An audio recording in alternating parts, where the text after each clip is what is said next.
raising up prime time. Thank you very much.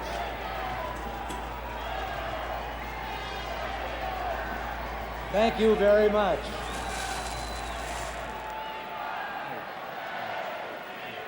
Thank you.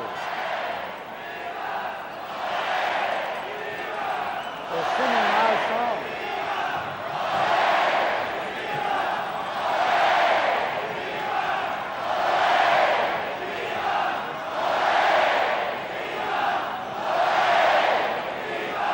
Thank you very much.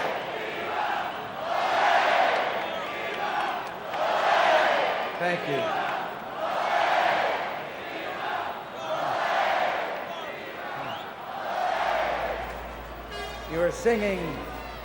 You're singing our song.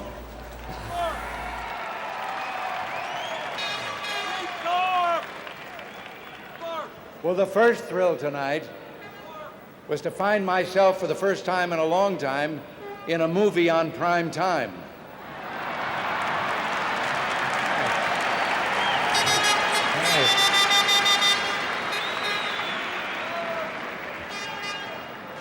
But this, as you can imagine, is the second big thrill. Mr. Chairman, Mr. Vice President-to-be, this convention, my fellow citizens of this great nation, with a deep awareness of the responsibility conferred by your trust, I accept your nomination for the presidency of the United States.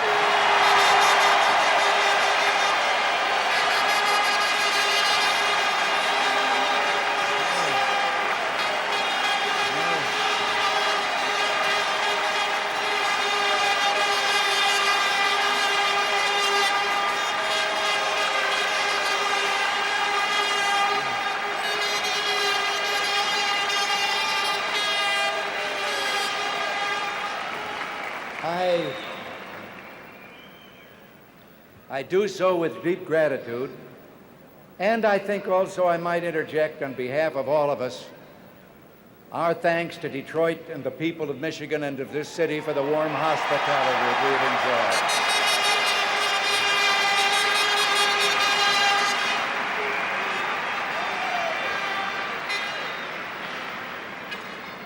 enjoyed. And I thank you for your wholehearted response to my recommendation with regard to George Bush as the candidate for vice president.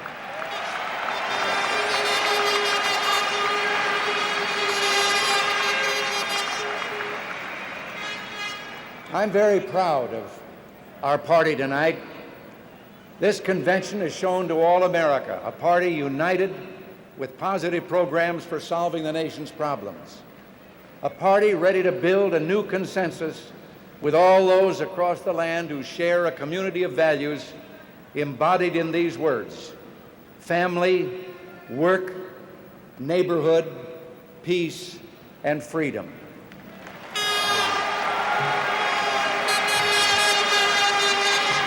Now, I know that we've had a quarrel or two, but it's only as to the method of attaining a goal.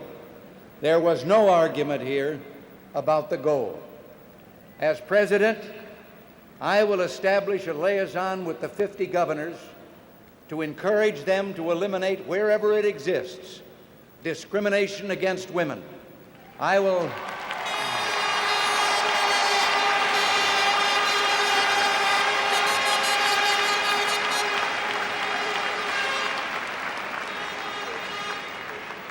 monitor federal laws to ensure their implementation and to add statutes if they are needed. More than anything else, I want my candidacy to unify our country, to renew the American spirit and sense of purpose. I want to carry our message to every American, regardless of party affiliation, who is a member of this community of shared values. Never before in our history have Americans been called upon to face three grave threats to our very existence, any one of which could destroy us. We face a disintegrating economy, a weakened defense, and an energy policy based on the sharing of scarcity. The major issue of this campaign is the direct political, personal, and moral responsibility of Democratic Party leadership in the White House and in the Congress for this unprecedented calamity which has befallen us.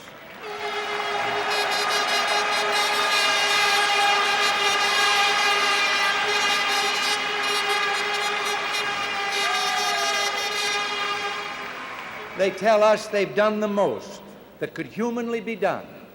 They say that the United States has had its day in the sun, that our nation has passed its zenith.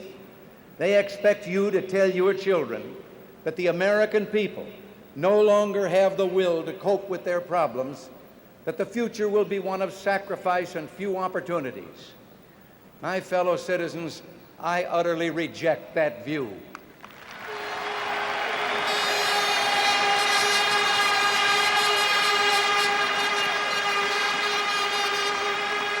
The American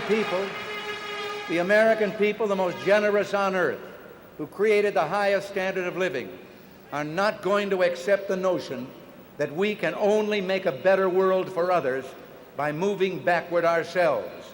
And those who believe we can have no business leading this nation.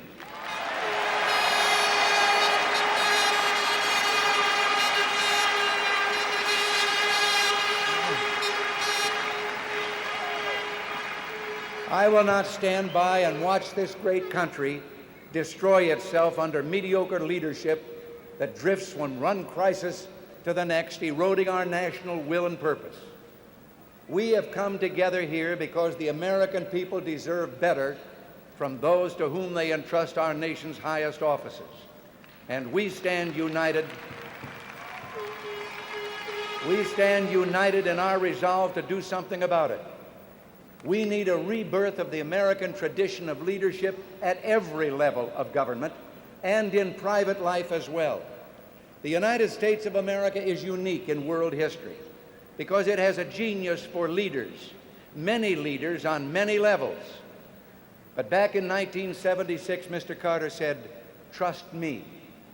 And a lot of people did. And now many of those people are out of work.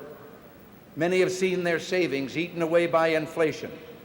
Many others on fixed incomes, especially the elderly, have watched helplessly as the cruel tax of inflation wasted away their purchasing power. And today, a great many who trusted Mr. Carter wonder if we can survive the Carter policies of national defense.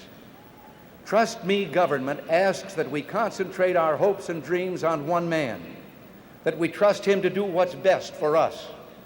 Well, my view of government places trust not in one person or one party, but in those values that transcend persons and parties. The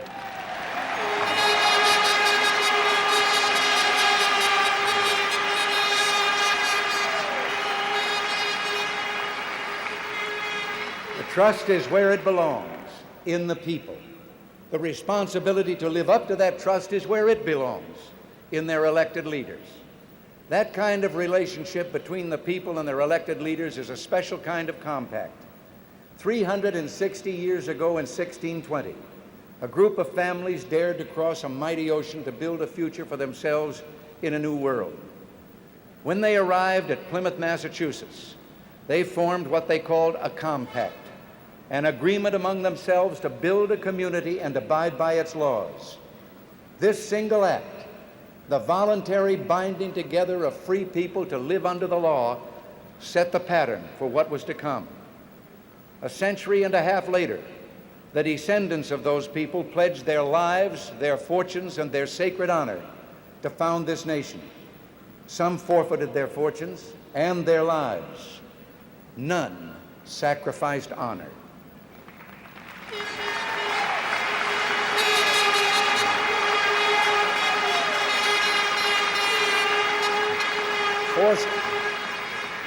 Fourscore and 7 years later, Abraham Lincoln called upon the people of all America to renew their dedication and their commitment to a government of, for, and by the people. Isn't it once again time to renew our compact of freedom? to pledge to each other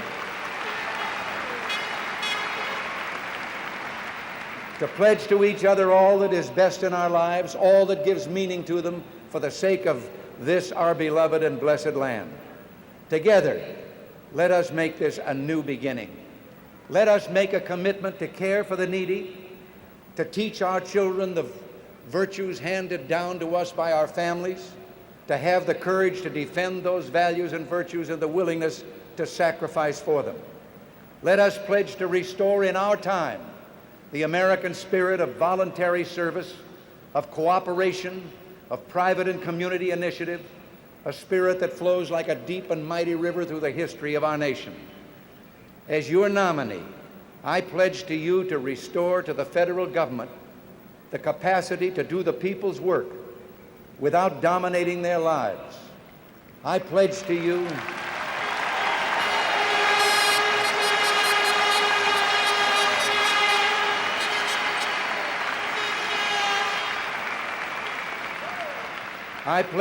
a government that will not only work well, but wisely. Its ability to act tempered by prudence, and its willingness to do good, balanced by the knowledge that government is never more dangerous than when our desire to have it help us blinds us to its great power to harm us.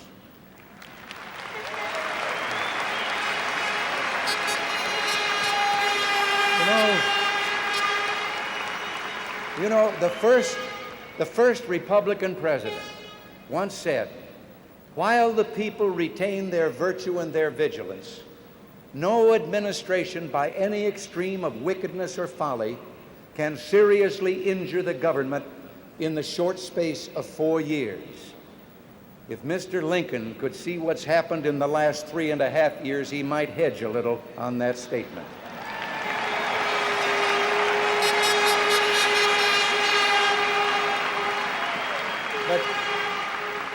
But with the virtues that are our legacy as a free people, and with the vigilance that sustains liberty, we still have time to use our renewed compact to overcome the injuries that have been done to America these past 3.5 years. First, we must overcome something the present administration has cooked up, a new and altogether indigestible economic stew. 1 part inflation, 1 part high unemployment, 1 part recession, 1 part runaway taxes, 1 part deficit spending, seasoned with an energy crisis. It's an economic stew that has turned the national stomach.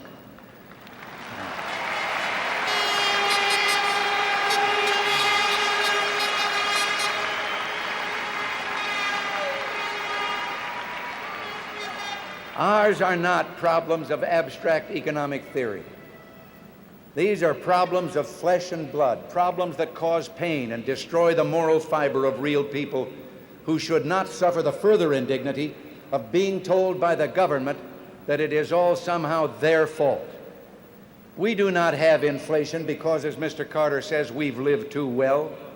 The head of a government which has utterly refused to live within its means and which has in the last few days told us that this coming year's deficit will be $60 billion, dares to point the finger of blame at business and labor, both of which have been engaged in a losing struggle just trying to stay even.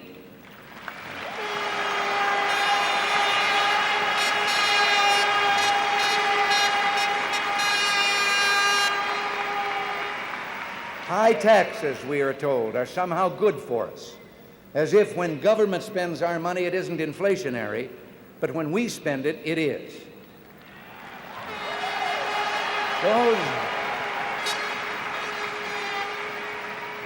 Those who preside over the worst energy shortage in our history tell us to use less so that we'll run out of oil, gasoline, and natural gas a little more slowly.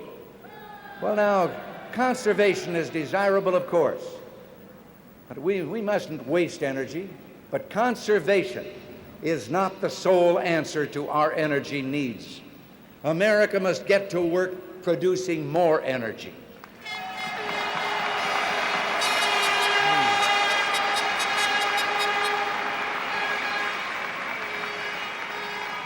The Republican program for solving economic problems is based on growth and productivity. Large amounts of oil and natural gas lay beneath our land and off our shores untouched because the present administration seems to believe the American people would rather see more regulation, more taxes, and more controls than more energy. Coal offers a great potential. So does nuclear energy, produced under rigorous safety standards.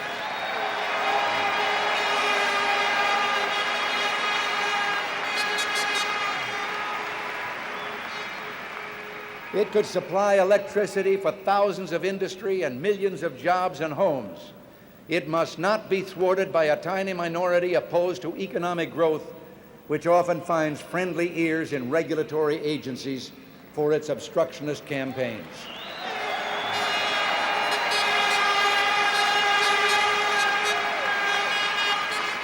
Now, make no mistake, we will not permit the safety of our people or our environmental heritage to be jeopardized. But we are going to reaffirm that the economic prosperity of our people is a fundamental part of our environment.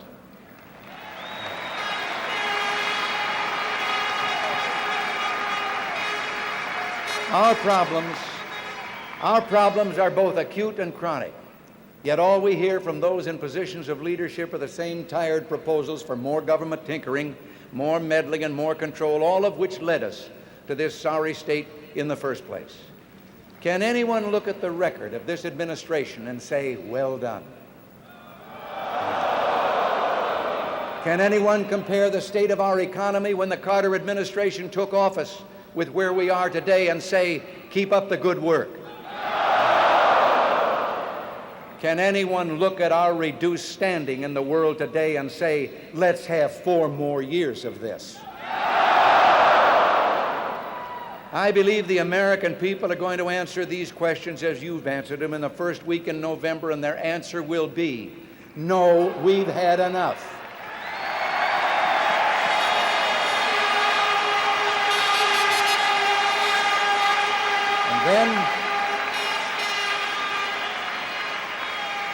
And then it will be up to us, beginning next January 20th, to offer an administration and congressional leadership of competence and more than a little courage.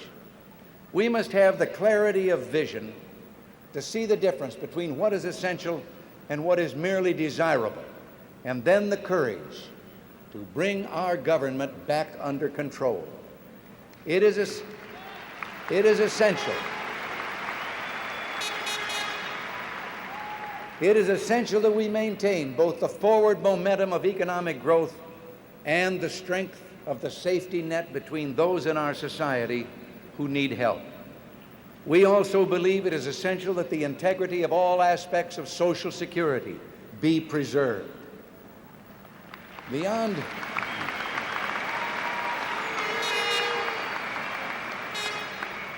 Beyond these essentials, I believe it is clear our federal government is overgrown and overweight. Indeed, it is time our government should go on a diet.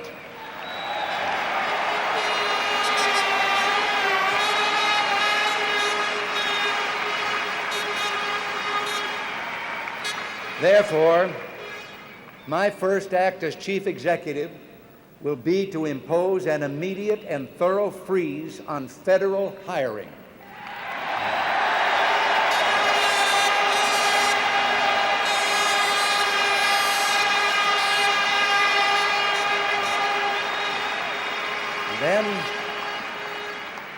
Then we're going to enlist the very best minds from business, labor, and whatever quarter, to conduct a detailed review of every department, bureau, and agency that lives by federal appropriation.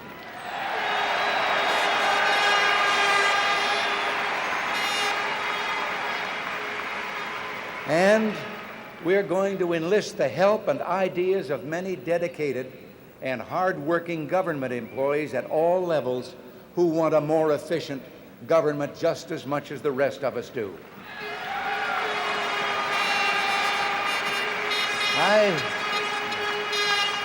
I know that many of them are demoralized by the confusion and waste they confront in their work as a result of failed and failing policies. Our instructions to the groups we enlist will be simple and direct. We will remind them that government programs exist at the sufferance of the American taxpayer and are paid for with money earned by working men and women, and programs that represent a waste of their money, a theft from their pocketbooks, must have that waste eliminated or that program must go.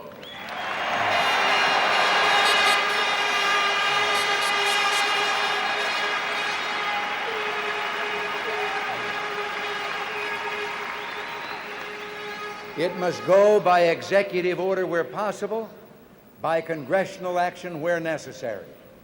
Everything that can be run more effectively by state and local government, we shall turn over to state and local government along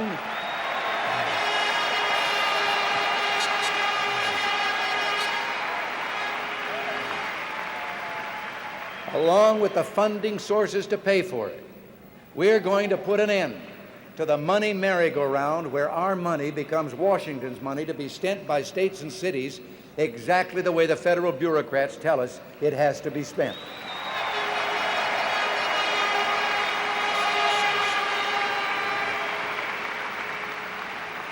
I will not accept the excuse that the federal government has grown so big and powerful that it is beyond the control of any president, any administration, or Congress. We are going to put an end to the notion that the American taxpayer exists to fund the federal government. The federal government exists to serve the American people.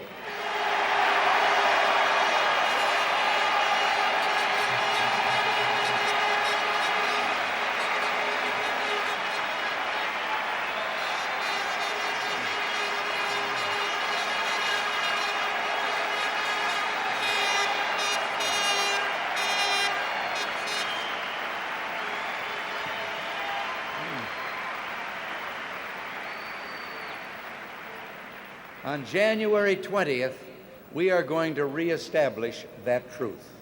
Also on that date, we are going to initiate action to get substantial relief for our tax-paying citizens and action to put people back to work.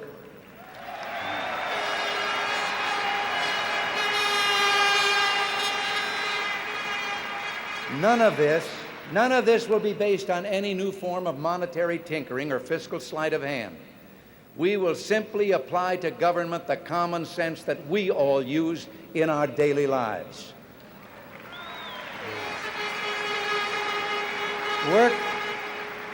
Work and family are at the center of our lives, the foundation of our dignity as a free people. When we deprive people of what they've earned or take away their jobs, we destroy their dignity and undermine their families. We can't support families unless there are jobs, and we can't have jobs unless the people have both money to invest and the faith to invest it.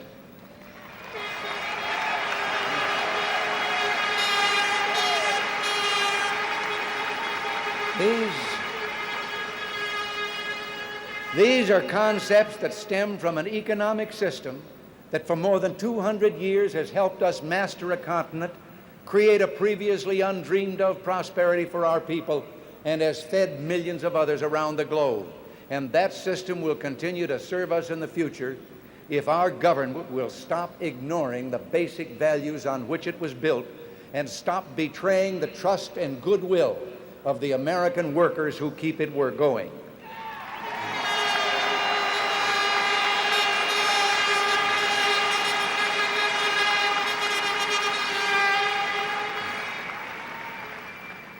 The American people are carrying the heaviest peacetime tax burden in our nation's history, and it will grow even heavier under present law next January.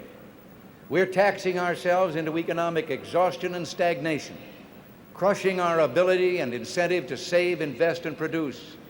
This must stop. We must halt this fiscal self-destruction and restore sanity to our economic system. I've long advocated a 30% reduction in income tax rates over a period of 3 years. This phased tax reduction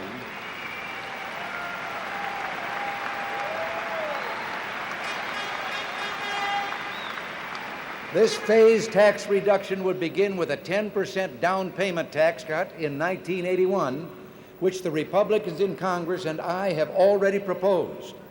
A phased reduction of tax rates would go a long way toward easing the heavy burden on the American people, but we shouldn't stop there. Within the context of economic conditions and appropriate budget priorities, during each fiscal year of my presidency, I would strive to go further. This would include improvement in business depreciation taxes so we can stimulate investment in order to get plants and equipment replaced.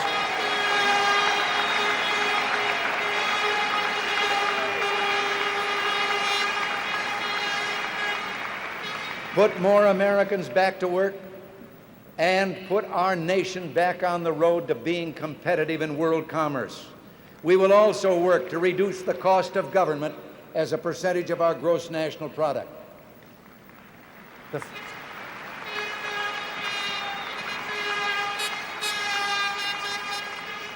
The first task of national leadership is to set realistic and honest priorities in our policies and our budget, and I pledge that my administration will do that. When I talk of tax cuts, I'm reminded that every major tax cut in this century has strengthened the economy, generated renewed productivity, and ended up yielding new revenues for the government by creating new investment, new jobs, and more commerce among our people. The present administration has been forced by us Republicans to play follow the leader with regard to a tax cut. But in this election year, we must take with the proverbial grain of salt any tax cut proposed by those who have already given us the greatest single tax increase in our nation's history.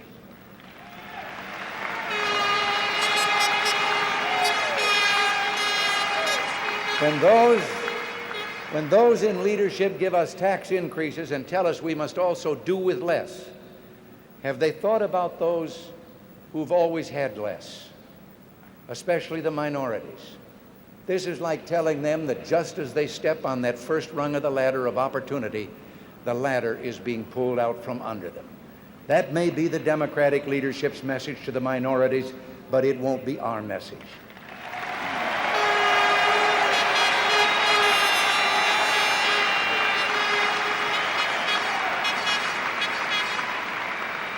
Ours will be, we have to move ahead, but we're not going to leave anyone behind.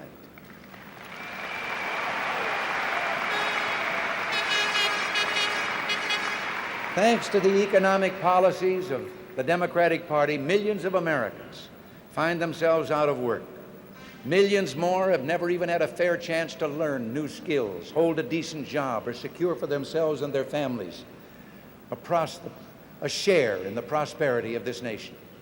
It's time to put America back to work, to make our cities and towns resound with the confident voices of men and women of all races, nationalities, and faiths, bringing home to their families a paycheck they can cash for honest money.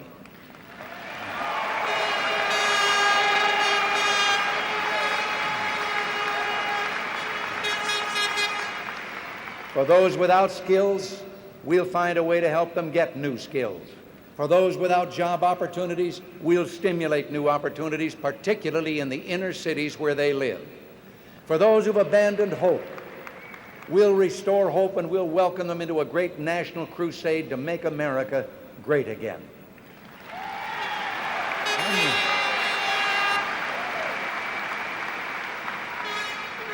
When we move from domestic affairs and cast our eyes abroad, we see an equally sorry chapter in the record of the present administration. A Soviet combat brigade trains in Cuba just 90 miles from our shores. A Soviet army of invasion occupies Afghanistan, further threatening our vital interests in the Middle East.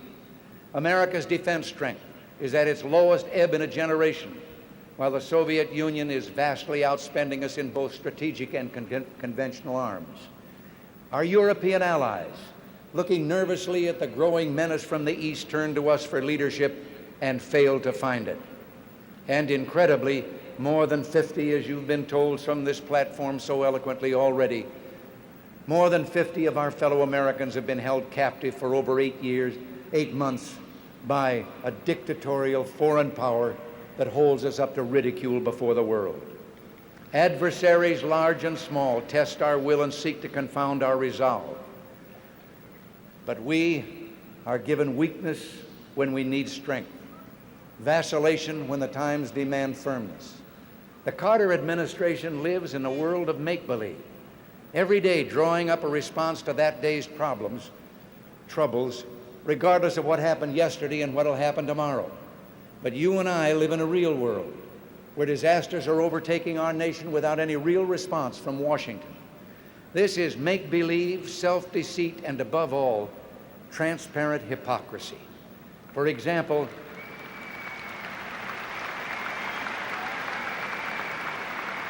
Mr. Carter says he supports the volunteer army, but he lets military pay and benefits slip so low that many of our enlisted personnel are actually eligible for food stamps. Re-enlistment rates drop.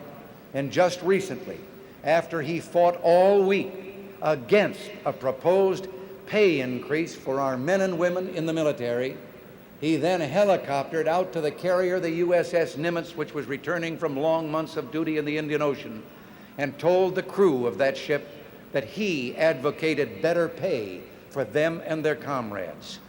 Where does he really stand now that he's back on shore?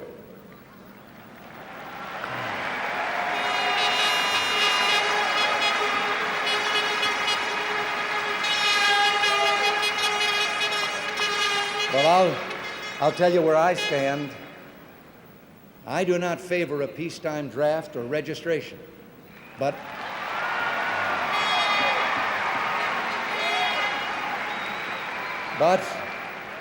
I do favor pay and benefit levels that will attract and keep highly motivated men and women in our volunteer forces.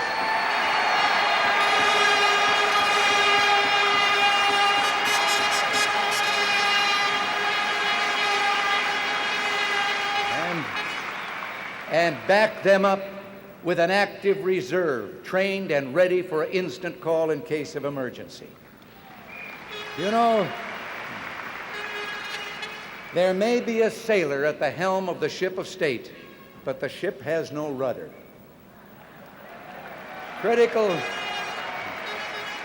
Critical decisions are made at times almost in comic fashion, but who can laugh? Who was not embarrassed when the administration handed a major propaganda victory in the United Nations to the enemies of Israel, our staunch Middle East ally for 3 decades, and then claimed that the American vote was a mistake, the result of a failure of communication between the President, his Secretary of State, and his UN ambassador? Who does not feel a growing sense of unease as our allies, facing repeated instances of an amateurish and confused administration, reluctantly conclude that America is unwilling or unable to fulfill its obligations as leader of the free world? Who does not feel rising alarm when the question in any discussion of foreign policy is no longer should we do something, but do we have the capacity to do anything?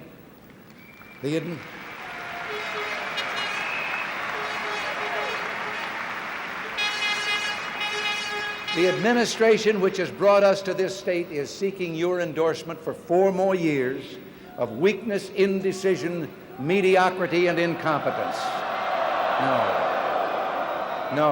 No American should vote until he or she has asked, is the United States stronger and more respected now than it was 3.5 years ago? Is the world safer, a safer place in which to live?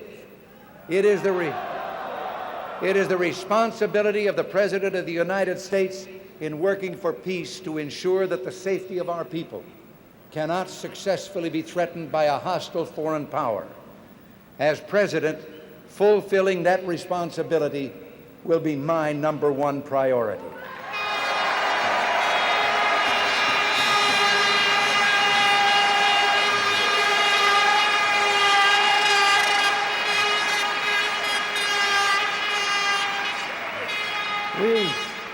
We're not a warlike people, quite the opposite.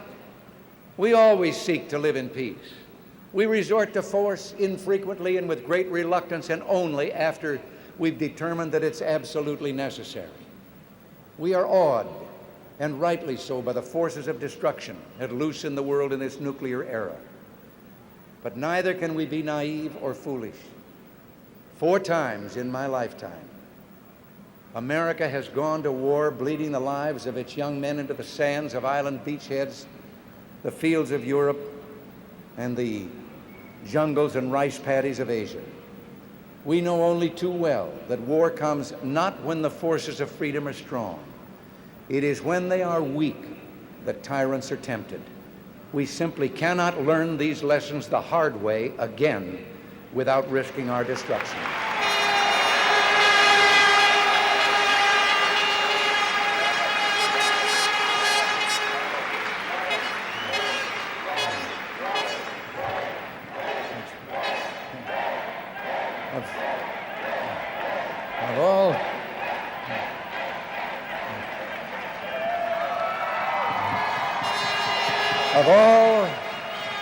Of all the objectives we seek, first and foremost is the establishment of lasting world peace. We must always stand ready to negotiate in good faith, ready to pursue any reasonable avenue that holds forth the promise of lessening tensions and furthering the prospects of peace. But let our friends and those who may wish us ill take note. The United States has an obligation to its citizens and to the people of the world never to let those who would destroy freedom dictate the future course of life on this planet.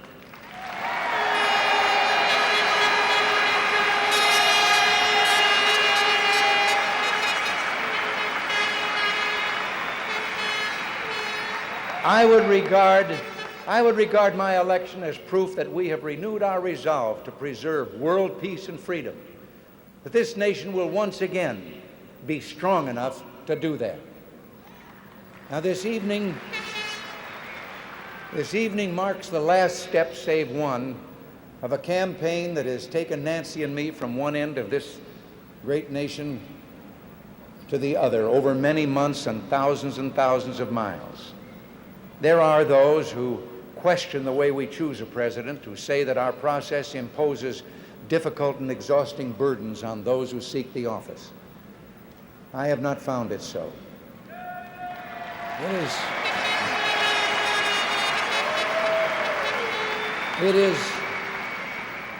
It's impossible to capture in words the splendor of this vast continent which God has granted as our portion of His creation. There are no words to express the extraordinary strength and character of this breed of people we call American. Everywhere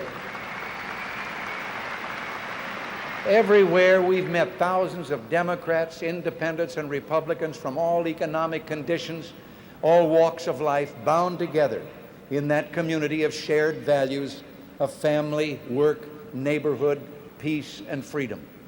They're concerned, yes. They're not frightened. They're disturbed, but not dismayed. They are the kind of men and women Tom Paine had in mind when he wrote during the darkest days of the American Revolution, "We have it in our power to begin the world over again."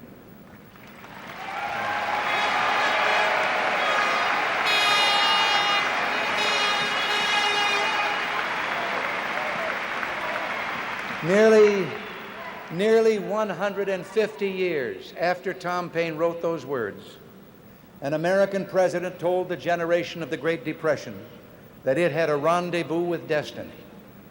I believe this generation of Americans today also has a rendezvous with destiny.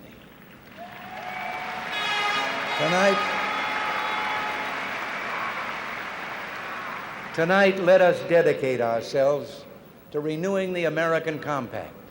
I ask you not simply to trust me, but to trust your values, our values, and to hold me responsible for living up to them. I ask you to trust that American spirit, which knows no ethnic, religious, social, political, regional, or economic boundaries, the spirit that burned with zeal in the hearts of millions of immigrants from every corner of the earth who came here in search of freedom. Some say that spirit no longer exists, but I've seen it. I've felt it all across this land, in the big cities, the small towns, and in rural America. It's still there, ready to blaze into life if you and I are willing to do what has to be done.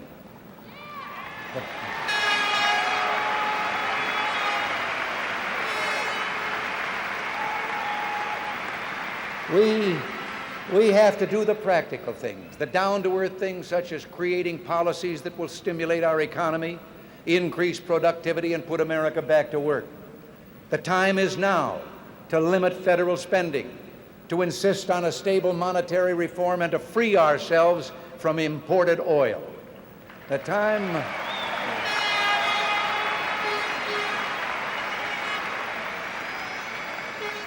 time is now to resolve that the basis of a firm and principled foreign policy is one that takes the world as it is and seeks to change it by leadership and example, not by harangue, harassment, or wishful thinking. The time now is now. The time is now to say that we shall seek new friendships and expand others and improve others, but we shall not do so by breaking our word or casting aside old friends and allies.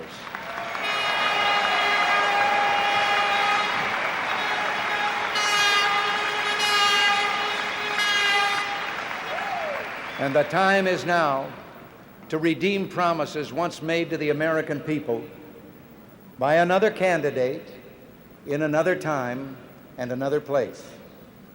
He said, "For 3 long years, I have been going up and down this country preaching that government, federal, state, and local, costs too much. I shall not stop that preaching.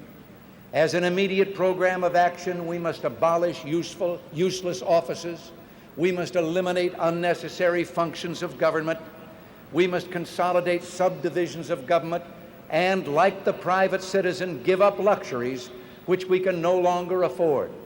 And then he said, "I propose to you, my friends, and through you, that government of all kinds, big and little, be made solvent, and that the example be set by the President of the United States and his cabinet." End of quote. That was Franklin Delano Roosevelt's words as he accepted the Democratic nomination for president in 1932. The time is now, my fellow Americans, to recapture our destiny, to take it into our own hands. And to do this, will take many of us working together. I ask you tonight, all over this land, to volunteer your help in this cause so that we can carry our message throughout the land. Isn't it time that we, the people, carry out those unkept promises that we pledged to each other and to all America on this July day, 48 years later, that now we intend to do just that?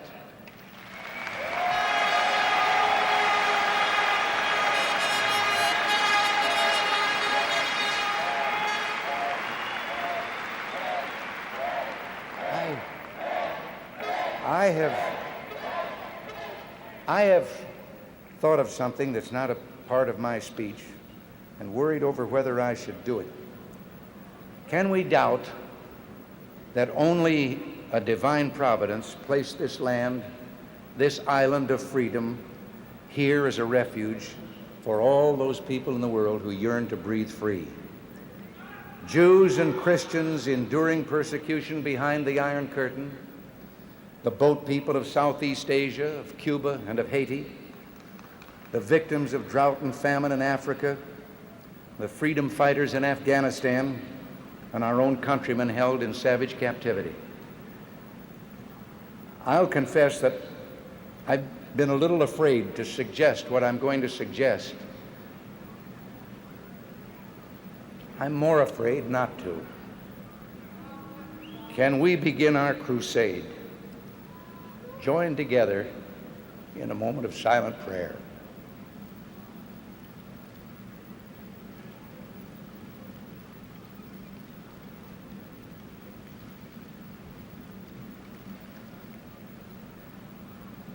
God bless America. Thank you.